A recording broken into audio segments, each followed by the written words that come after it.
Même encore aujourd'hui, je me dis, est-ce que ça fonctionne vraiment? Mais je pense que quand tu remplis une salle et que les gens ils chantent tes chansons, c'est là que tu te dis, putain, j'ai réussi.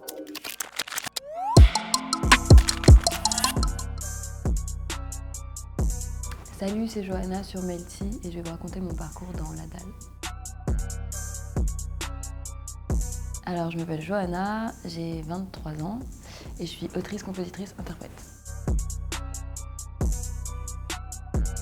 Avant la musique, j'ai fait art du spectacle, puis histoire de l'art. Au final, j'ai pris un job alimentaire et j'ai fait de la musique. Moi, je viens de la campagne, j'avais aucun contact avec la culture. En vrai, toute ma vie, j'ai toujours un peu écrit des chansons, composé des petits trucs. Mon premier souvenir d'écriture de chansons, c'était avec ma maman. Elle me faisait écrire des chansons et on écrivait ensemble des trucs. J'ai grandi avec du Mylène Farmer à fond, parce que ma mère, elle écoutait beaucoup.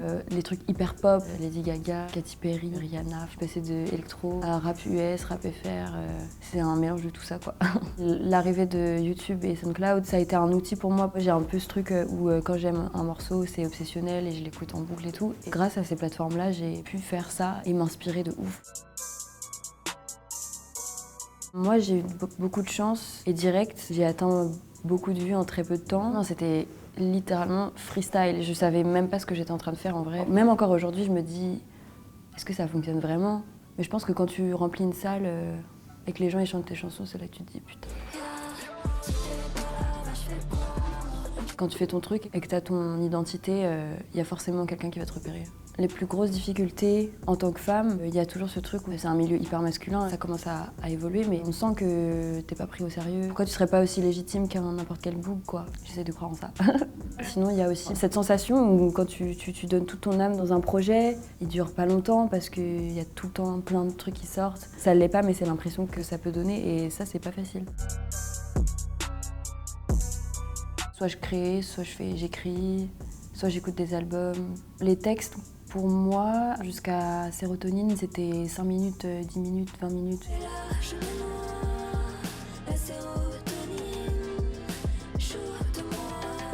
Je travaillais pas les textes pendant des heures. Là, en ce moment, je me prends la tête sur l'écriture.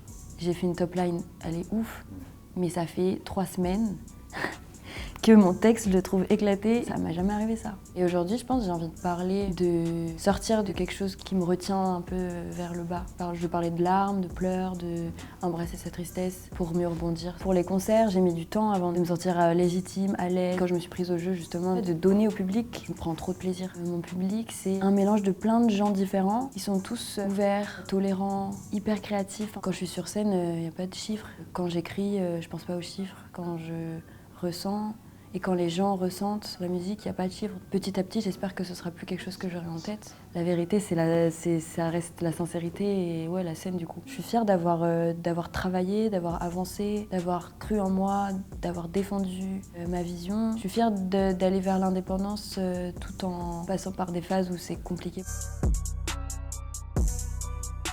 Les potentielles raisons d'un potentiel succès. Ma sincérité.